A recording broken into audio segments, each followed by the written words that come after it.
Hello friends, आज की video बहुत ही नॉलेजेबल वीडियो होने वाली है, तो वीडियो को लास्ट तक जरूर देखें। आज की इस वीडियो में स्टेकिंग के बारे में पूरी जानकारी देने वाला हूं, वो भी बहुत ही सिंपल लैंग्वेज में।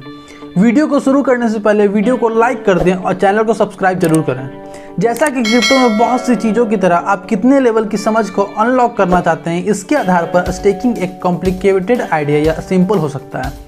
बहुत सारे ट्रेडर और इन्वेस्टर के लिए यह जानना कि कुछ क्रिप्टो करेंसी रखने के लिए स्टेकिंग लगाना रिवार्ड अर्न करने का एक तरीका है, लेकिन यहाँ तक कि अगर आप कुछ स्टेकिंग रिवार्ड्स अर्न करना चाहते हैं तो कम से कम यह समझना होगा कि यह कैसे और क्यों काम करता है। तो अब हम समझते हैं कि स्टेकिंग कैसे काम करता है। अगर हम स्टेकिंग को सिंपल वर्ड में बोलेंगे तो उसका मतलब होगा दांव लगाना।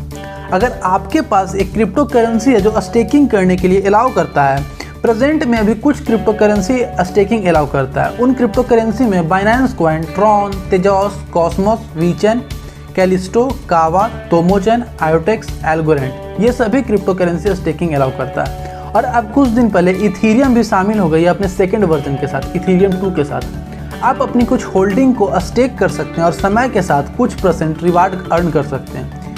आमतौर पर ये एक स्टेकिंग पूल के माध्यम से होता है, जिसे आप आसान शब्दों में इंटरेस्ट बेयरिंग वाले सेविंग अकाउंट के इक्वल मान सकते हैं। अब क्रिप्टो को स्टेकिंग पर लगाने समय रिवार्ड अर्न करने का कारण यह है कि ब्लॉकचेन इसे काम पर रखता है। क्रिप्टो करेंसी जो स्टेकिंग को कॉन्सेंसस मैकेनिज्म मतलब सहमति तंत्र का यूज़ करने के लिए अलाउ करता है, जिसे प्रूफ ऑफ स्टेक कहा जाता है। जिस तरह से वे सुनिश्चित करते हैं कि सभी ट्रांजैक्शन बैंक या पेमेंट प्रोसेसर के बिना वेरीफाई और सिक्योर करते हैं। इतना जानने के बाद मेरे मन में एक डाउट आया था। मैं उम्मीद करता हूँ आप लोग के मन में डाउट जरूर आया होगा। ये डाउट यह था कि केवल कुछ क्रिप्टो करेंसी स्टेकिंग क्यों अलाउ करती है और भी बहुत सारे क्रिप्टो करेंसी, वे सभी क्रिप्टो करेंसी स्टेकिंग अलाउ क्यों नहीं करती है। तो अब हम जानते हैं कि केवल कुछ क्रिप्टो करेंसी ही स्टेकिंग क्यों अलाउ करती है। यही से स्टेकिंग को और टेक्निकल मिलता शुरू होता है। उदाहरण के लिए बिटकॉइन स्टेकिंग को अलाउ नहीं करता। यह समझने के लिए आपको थोड़ा बैकग्राउंड समझना पड़ेगा। क्रिप्टो करेंसी आमतौर पर डिसेंट्रलाइज्ड होती है, जिसका मतलब यह है कि इसे चलाने के लिए कोई सेंट्रल अथॉरिटी नहीं है। तो एक डिसेंट्रलाइज्ड नेटवर्क में सभी कंप्यूटर, बैंक या क्रेडिट कार्ड कंपनी जैसे सेंट्रल अथॉरिटी द्वारा उन्हें खिलाए बिना सही उत्तर पर कैसे पहुंचते हैं, वे कॉन्सेंसस मैकेनिज्म का यूज करते हैं। बहुत सारे क्रिप्टो करेंसी बिटकॉइन और इथीरियम 1.0 के साथ प्रूफ ऑफ वर्क नाम का एक जनरल कंसेंसस मैकेनिज्म का यूज करते हैं। प्रूफ ऑफ वर्क के माध्यम से नेटवर्क प्लैनेट के अपोजिट साइड पर स्ट्रेंजर्स के बीच ट्रांजैक्शन को वैलिड करने और यह श्योर करने के लिए कोई भी कोशिश नहीं कर रहा है, प्रॉब्लम को सॉल्व करने के लिए बड़ी मात्रा में प्रोसेसिंग पावर फेंकता है। इस प्रोसेस के पार्ट में दुनिया भर में माइनर शामिल हैं जो क्रिप्टोग्राफी पजल को सॉल्व करने वाले पहले व्यक्ति बनने के लिए कम्पीट कर रहे हैं। विनर्स को ब्लॉकचेन पर वेरीफाइड ट्रांजैक्शन के लेटेस्ट ब्लॉक को ऐड करने का अधिकार मिल जाता है और बदले में कुछ क्रिप्टो करेंसी रिसीव करता है। बिटकॉइन जैसे सिंपल ब्लॉकचेन के लिए जो बैंक के बही खाता की तरह काम करता है, इनकमिंग और आउटगोइंग ट्रांजैक्शन को ट्रैक करता है और काम का प्रूफ एक स्केलेबल सॉल्यूशन है।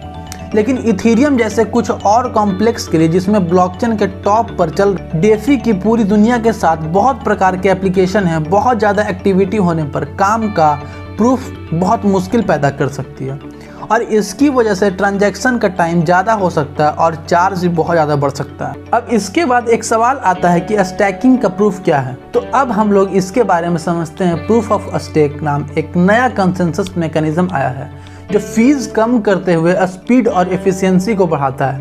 प्रूफ ऑफ स्टेक्स कॉस्ट को कम करने का एक बढ़िया तरीका उन सभी माइनर्स को कम मैथ की प्रॉब्लम के माध्यम से मंथन करने की ज़रूरत नहीं है, जो कि एक एनर्जी इंटेंसिव प्रोसेस है। इसके बजाय ट्रांजैक्शन को उन लोगों द्वारा वैलिड किया जाता है जो सचमुच ब्लॉकचेन में स्टेकिंग के माध्यम से इन्वेस्ट करते हैं। स्टेकिंग माइनिंग के जैसे ही काम करता है। इससे यह प्रोसेस है कि जिसके द्वारा नेटवर्क पार्टिसिपेंट्स को ब्लॉकचेन में ट्रांजैक्शन के लेटेस्ट बैच को जोड़ने और कुछ क्रिप्टो अर्न करने के लिए चुना जाता है।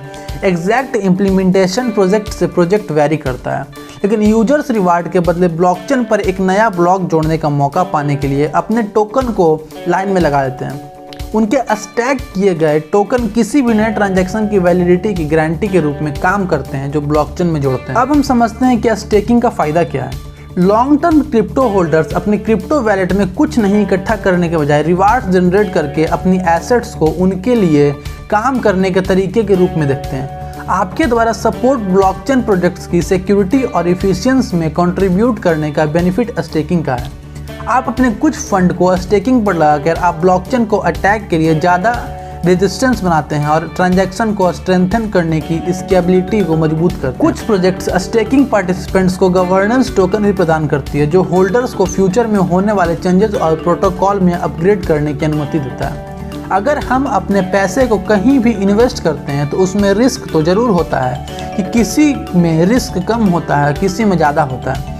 अब हम बात करेंगे कि स्टेकिंग में क्या रिस्क है। स्टेकिंग के लिए हमेशा लॉकअप या वेस्टिंग पीरियड की ज़रूरत होती है, जहां आपकी क्रिप्टो करेंसी को एक निश्चित पीरियड के लिए ट्रांसफ़र नहीं किया जा सकता है। स्टेकिंग का ये एक सबसे बड़ा ड्रॉबैक हो सकता है, क्योंकि आप इस इंटरवल के दौरान स्टेकिंग पर लगे टोकन का ट्रेडिंग नहीं कर पाएंगे। स्टेकिंग से पहले सभी प्रोजेक्ट्स के लिए स्टेकिंग रिक्वायरमेंट और रूल्स पर खुद का रिसर्च करना बहुत ही ज़रूरी है, जिसमें आप स्टेकिंग करना चाहते हैं।